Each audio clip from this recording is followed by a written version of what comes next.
Hi students, welcome to Gauri smart channel.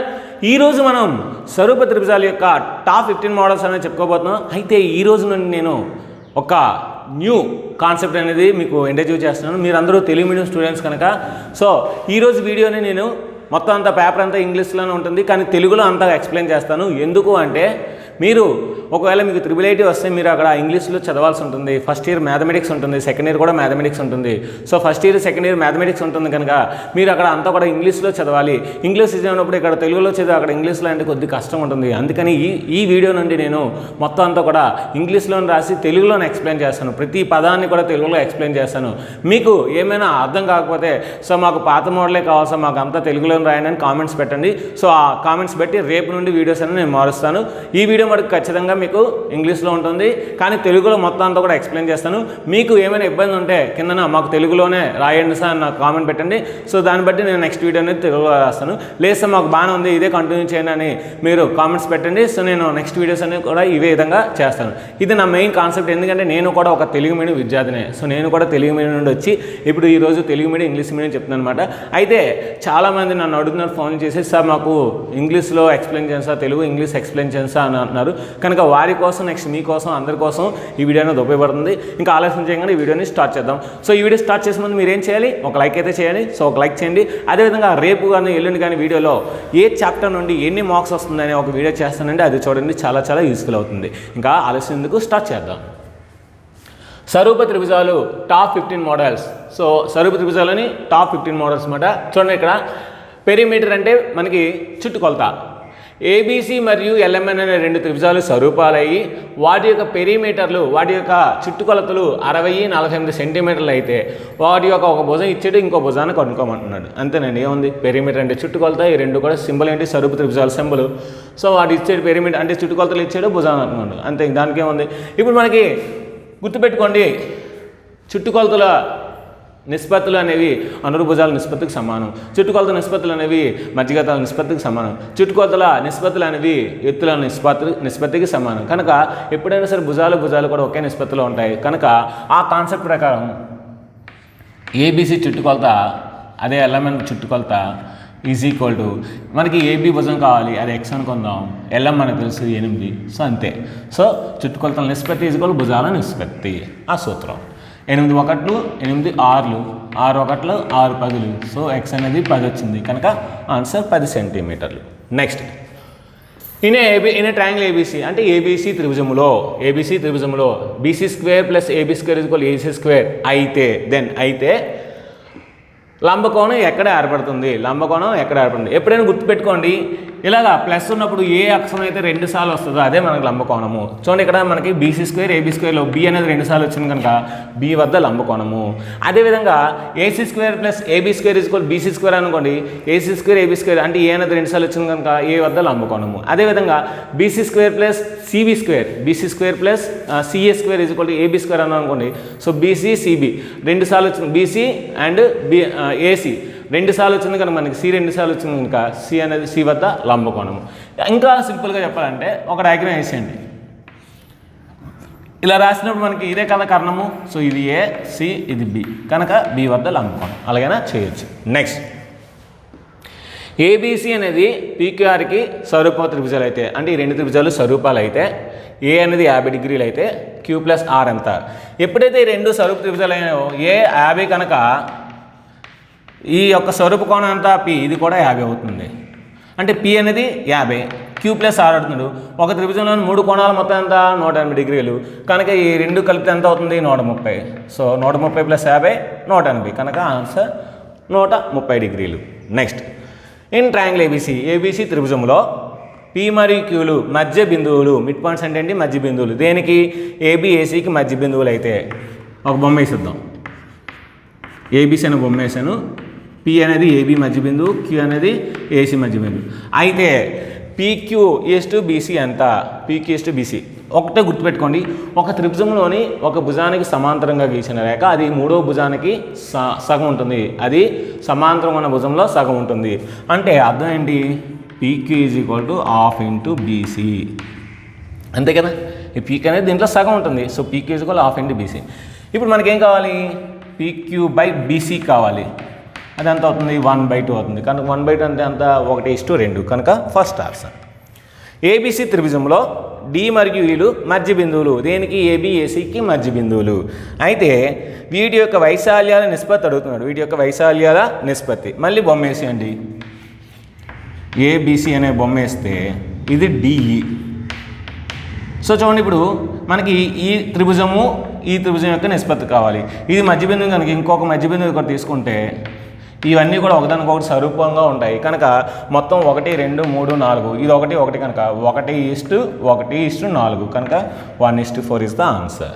Next 6వది altitudes అంటే ఎత్తులు. త్రిభుజం యొక్క ఎత్తులు. 2 స్వరూప త్రిభుజాల యొక్క ఎత్తుల నిష్పత్తి ఇచ్చాడు. అయితే వాటి యొక్క వైశాల్యాల నిష్పత్తి అవుతున్నాడు. ఏరియా అంటే వైశాల్యం అన్నమాట. 2 స్వరూప త్రిభుజాల ఎత్తుల నిష్పత్తి ఇచ్చాడు. అయితే వాటి యొక్క వైశాల్యాల నిష్పత్తి అడుగుతున్నాడు. అంటే ఒకటే గుర్తుపెట్టుకోండి, వైశాల్యాల నిష్పత్తి ఎప్పుడు కూడా అనురూప భుజాల వర్గాల నిష్పత్తికి సమానం, లేదంటే మధ్యగత రేఖల వర్గాల నిష్పత్తికి సమానం, లేదంటే ఎత్తుల వర్గాల నిష్పత్తికి సమానం, లేదంటే మనకి పెరిమీటర్స్ అంటే చుట్టుకొలతల వాటి యొక్క వర్గాల నిష్పత్తికి సమానం. ఏదైనా మనం అనొచ్చు మాట, ఎందుకంటే 2 స్వరూప త్రిభుజాలు కనుక. సో అప్పుడు మనకి ఏమవుతుంది, ఇక్కడ వీటిని స్క్వేర్ చేయాలి. 1 స్క్వేర్ అంటే 1, √2 స్క్వేర్ అంటే 2. సో 1:2 ఇస్ ద ఆన్సర్, అంటే సెకండ్ ఆప్షన్. చూడండి, ఏబీసీ అనేది ఐసోలేస్ ట్రయాంగిల్ అంటే ఏంటంటే మనకి సమద్విబాహు త్రిభుజం. సమద్విబాహు త్రిభుజం ఏబీసీ అనేది సమద్విబాహు త్రిభుజం అయింది. మరియు సి అనేది లంబకోణం అన్నమాట. అయితే AB square = n × AC square అయితే అప్పుడు n వాల్యూ ఎంత, n విలువ ఎంత అడుగుతున్నాడు. సో ముందు బొమ్మ వేసేద్దాం. సి అనేది 90 degrees కదా. సో ఏబి ఈ రెండింటి మనకి సమద్విబాహు త్రిభుజం కనుక ఇలా రాయాలి. ఇది లంబకోణం త్రిభుజం కనుక మనం ఏం రాయొచ్చు, AB square = AC square plus AC square. అదే sir AC square plus BC square కదా. ఇక్కడ బీసీ అనేది ఏసీ సమానం కదా, సమద్విబాహు త్రిభుజం కదా. అందుకని నేను బీసీ బదులు ఏసీ రాశాను. ఇప్పుడు ఏబీ స్క్వేర్ = ఏం రాయొచ్చు, 2 × ఏసీ స్క్వేర్ రాయొచ్చు. 2 × ఏసీ స్క్వేర్ రాయొచ్చు. ఇప్పుడు n వాల్యూ ఎంత వచ్చింది మనకి, ఇక్కడ n ఉంది, ఇక్కడ 2 ఉంది, అంటే n వాల్యూ ఎంత, 2 కనుక second option. Next find x. ఈ పక్కపటంలోని x విలువ ఎంత అడుగుతుంది అనమాట. ఇదేంటి మనకి ఒక చక్రీయ చతుర్భుజం. చక్రీయ చతుర్భుజం యొక్క బాహ్య కోణం దాని అంతర కోణానికి సమానం. దాని శీర్ష అంతర కోణానికి సమానం. శీర్షాభిముఖ అంతర కోణానికి సమానం. దాని శీర్షాభిముఖ అంతర కోణానికి సమానం. అంటే ఈ రెండు సమానం అనమాట. అంటే x ఎంత అవుతుంది, 70 degrees. ఇది చాలా ఇంపార్టెంట్. నెక్స్ట్ ఈ పక్కపటంలోని y విలువ ఎంత. ఇక్కడ త్రిభుజం ఉంది. త్రిభుజంలోని బాహ్య కోణము దాని అంతర అభిముఖ కోణాల మొత్తానికి సమానం. త్రిభుజంలోని బాహ్య కోణం దాని అంతర అభిముఖ కోణాల మొత్తానికి సమానం. అంటే x + y ఇక్కడ కూడా x + y. ఇక్కడ ఇది 60 అంటే ఈ 2 ఎంత అవుతుంది మనకి, 120 అవుతుంది. కానీ మనకి x తెలిస్తేనే y తెలుస్తుంది. x మనకి తెలియదు కనుక y విలువని చెప్పలేము. కాన్సే అంటే ఏంటి, చెప్పలేము. కాన్సే చెప్పలేము. ఈ 3 కూడా అవ్వచ్చు, కానీ y విలువ చెప్పలేము. x విలువ బట్టి y విలువ ఉంటుంది. Next each exterior angle of ఈక్యులేటర్ angle is. ఈక్యులేటర్ angle అంటే సమబాహు త్రిభుజం. సమబాహు త్రిభుజం యొక్క బాహ్య కోణం ఎంత అడుగుతుంది అనమాట. సమబాహు త్రిభుజం అంటే 3 భుజాలు సమానంగా ఉంటే 3 కోణాలు సమానంగా ఉంటాయి. సో ఇది 60 degrees కనుక ఇది మొత్తం 180 కనుక అప్పుడు ఇది ఎంత అవుతుంది, 120 అవుతుంది. కనుక ఆన్సర్ 120 degrees. అంటే సమబాహు త్రిభుజం యొక్క బాహ్య కోణం 120 degrees. The lengths of the diagonals of rhombus are 24, 32 then the perimeter. Diagonals అంటే ఏంటి, కర్ణాలు. కర్ణాల యొక్క పొడవులు, రాంబస్ యొక్క కర్ణాల పొడవులు ఇచ్చాడు. దాని యొక్క చుట్టుకొలత అడుగుతున్నాడు. సో ముందు రాంబస్ని గీద్దాం. సో ఇది 32 కనుక 5 ఎంత అవుతుంది, 16 అవుతుంది. ఇది 24 కనుక 5 ఎంత అవుతుంది, 12. ఎందుకంటే హాఫ్, ఈ హాఫే తీసుకున్నాను, ఈ హాఫ్ తీసుకున్నాను. 12, 16 అంటే ఇది ఎంత అవుతుంది, 20 అవుతుంది. ఎందుకంటే పైథాగరస్ సిద్ధాంతం ప్రకారం ఇది 256, ఇది 144. 256, 144 కలిపితే ఎంత అవుతుంది, 400. √400 అంటే 20 అన్నమాట. అంటే ఇది 20 అయినప్పుడు ఇది 20 అవుతుంది, ఇది 20 అవుతుంది, ఇది 20 అవుతుంది. 24 80 కనుక ఫస్ట్ ఆప్షన్. నెక్స్ట్ 12వది. The sides of 2 similar triangles are in the ratio then the areas are. 2 స్వరూప త్రిభుజాల యొక్క భుజాల నిష్పత్తులు ఇచ్చాడు. అయితే వాటి యొక్క వైశాల్యాల నిష్పత్తి అడుగుతున్నాడు. సో 2 స్వరూప త్రిభుజాల భుజాలు ఎప్పుడైతే ఇచ్చాడో, ఇక్కడ 4:9 భుజాలు కదా, ఆడు వైశాల్యాలు అడుగుతున్నాడు కనుక అది గుర్తుపెట్టుకోవాలి. 4:9 అంటే ఆ వైశాల్యాలు కదా, సో భుజాలు కట్టాలని వెంటనే దానికి రూట్లు వేసి 2:3 ఫస్ట్ ఆప్షన్ ఉంది కదా, అది వేయకూడదు. ఎందుకంటే వాడు భుజాలు ఇచ్చాడు, వైశాల్యాలు కట్టాడు. 4 యొక్క స్క్వేర్ ఎంత, వర్గం ఎంత, 16.